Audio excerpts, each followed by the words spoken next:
Chapter चल रहा था बच्चों फिनोल, जो कि हम बीएससी सेकेंड ईयर के लिए पढ़ रहे थे, जिसमें हमने सिंथेसिस ऑफ फिनोल जो है वो टॉपिक चल रहा था। 2 सिंथेसिस हम कर चुके थे मैकेनिज्म के साथ।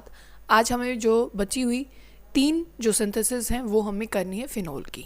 ठीक है, पहले हम करेंगे बेंजीन सल्फोनिक एसिड से। तो सबसे पहले आपको पता होना चाहिए बेंजीन सल्फोनिक एसिड क्या होता है। तो पहले बेंजीन बना दीजिए, उसके ऊपर आपको क्या बनाना है, सल्फोनिक एसिड, जो कि SO3H होता है। ठीक है, अब अगर आप देखो कि आप इसको कैसे बनाने वाले हैं, तो सिंपल है कि बेंजीन की रिएक्शन आप किसके साथ करा देंगे, ओलियम के साथ करा देंगे। किसके साथ, ओलियम के साथ करा देंगे। ओलियम क्या होता है, ओलियम होता है H2S2O7, इसको क्या बोलते हैं, ओलियम। ठीक है, या फिर आपको क्या लिखा हुआ मिल सकता है यहाँ पे, H2SO4 प्लस में SO3। ठीक है, क्या मिलेगा यहाँ पे, SO3, ये भी क्या है, ओलियम। H2SO4 प्लस SO3, या फिर लिख दो H2S2O7। ठीक है, अब देखो आपके पास ये बन गया बेंजीन सल्फोनिक एसिड। अब आपको इसकी रिएक्शन करनी है NaOH के साथ, क्योंकि आपको ये पता है ये एसिड है, तो ये इसका H जो है वो बेस ले जाएगा।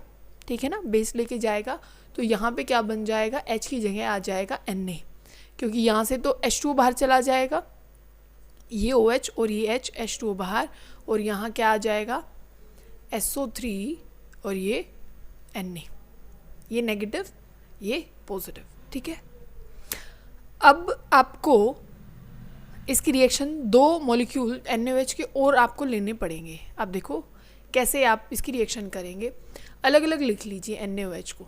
ठीक है, 2 लिए हैं, एक ये लिख दिया हमने, एक ये लिख दिया। ठीक है, समझ गए होंगे आप। तो अब देखो करना क्या है, Na2SO3 बाहर निकाल दीजिए। ठीक है, क्या निकालना है, Na2SO3, ये एक Na, ये दूसरा Na, और ये SO3 बाहर निकाल दीजिए, Na2SO3 यहाँ से बाहर। ठीक है, और यहाँ से आपको H2O बाहर निकाल देना है, और जो ये ONA बच गया ये बेंजीन के ऊपर लगा देना है। ठीक है, लगा दीजिए, फिर क्या आ जाएगा यहाँ पे, ONA। अब आपको सिंपल क्या करनी है, एसिडिफिकेशन, ताकि यहाँ से क्या हो जाए, जैसे आप इसमें HCl डाल दें। ठीक है, तो H पॉजिटिव तो यहाँ O के पास चला जाएगा और NaCl बाहर चला जाएगा, आपके पास क्या बन जाएगा, फिनोल। तो एक ये तरीका है हमारे पास क्या बनाने का, फिनोल बनाने का। अब जो नेक्स्ट मेथड है, जो कि आप डाइजोनियम से बनाने वाले हैं फिनोल को। डाइजोनियम एक बहुत अच्छा लिविंग ग्रुप है, तो सबसे पहले आपको पता होना चाहिए डाइजोनियम कैसे बनाना है। एनिलीन आपको लेना है। ठीक है, एनिलीन क्या है, NH2 तब बेंजीन पे लग जाता है। ठीक है, तब आप इसकी रिएक्शन किसके साथ कराएंगे, NaNO2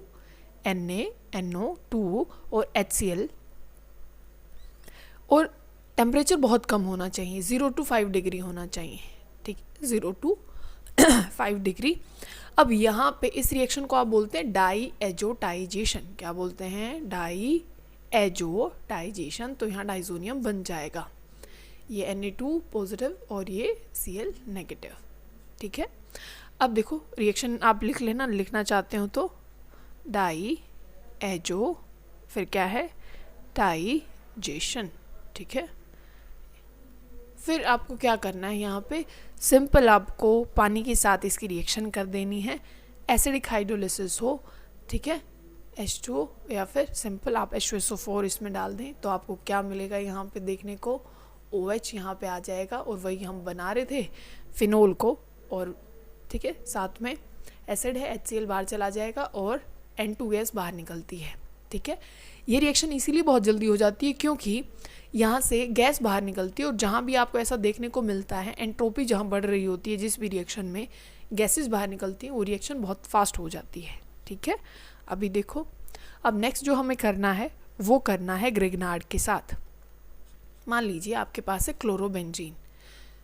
ठीक है, क्लोरोबेंजीन आपके पास है, इसकी रिएक्शन अगर आप Mg के साथ कर देते हैं, किसके साथ, Mg, तो यहाँ पे क्या बन जाएगा, यहाँ आ जाएगा MgCl। ठीक है, ये बन जाएगा MgCl, यही तो आप ग्रिग्नार्ड बोलते हैं, है ना, जहाँ भी ये ग्रुप होता है, मतलब RMgX जहाँ भी होता है इसको आप ग्रिग्नार्ड बोलते हैं। तो वही चीज़ है, ये पूरा R ग्रुप हो गया, ये मेटल हो गया और ये Cl हो गया। ठीक है, अब आपको इसकी रिएक्शन किसके साथ करनी है, आपको इसकी हाइड्रोलिसिस कर देनी है, ठीक है। या फिर आप इसकी पहले तो आप इसकी ऑक्सीजन के साथ रिएक्शन करेंगे, क्योंकि हम ऑक्सीजन के साथ तो अभी की नहीं है, ऑक्सीजन तो आया ही नहीं है। तो सबसे पहले आप जैसे ग्रिग्नार्ड बनाएंगे, ऑक्सीजन के साथ रिएक्शन करेंगे, तो यहाँ पे हो क्या जाएगा कि यहाँ पे ये O Mg और ये जो हमने Cl लिया है वो आ जाएगा। फिर आपको हाइड्रोलिसिस कर देनी है, ठीक है, बात समझ गए ना। तो यहाँ पे क्या आ जाएगा, OH। बात समझे ना कैसे कि H पॉजिटिव में टूटेगा, OH नेगेटिव, तो ये H पॉजिटिव O नेगेटिव के पास आ जाएगा। Mg क्योंकि यहाँ पॉजिटिव है तो इसके साथ OH नेगेटिव चला जाएगा, ठीक है, बात समझ गए ना। तो ये चीज़ आ जाएगी। बोलो अब एक तरीका और देख लीजिए, ठीक है, पर ये डेरिवेटिव फॉर्म में है, ये डायरेक्ट फॉर्म नहीं है कि हमने फिनोल हम बनाएंगे। मान लीजिए आपके पास कुछ ऐसे है कि OH ग्रुप यहाँ पे है और यहाँ लगा हुआ है कार्बोक्सिलिक ग्रुप यहाँ पे, ठीक है, कहीं पे भी लगा हो मतलब, ठीक है, समझना आप इस बात को। तो आपको ये ग्रुप यहाँ से हटाना है, तो क्या करेंगे आप, डी कार्बोक्सिलेशन करेंगे। और डी कार्बोक्सिलेशन कैसे की जाती है, NaOH और कैल्शियम ऑक्साइड यूज़ किया जाता है। तो यहाँ से CO2 बाहर चली जाती है, क्या चली जाती है, CO2, क्योंकि NaOH है तो ये एसिडिक H होता है ना, तो इसको बाहर निकालेगा।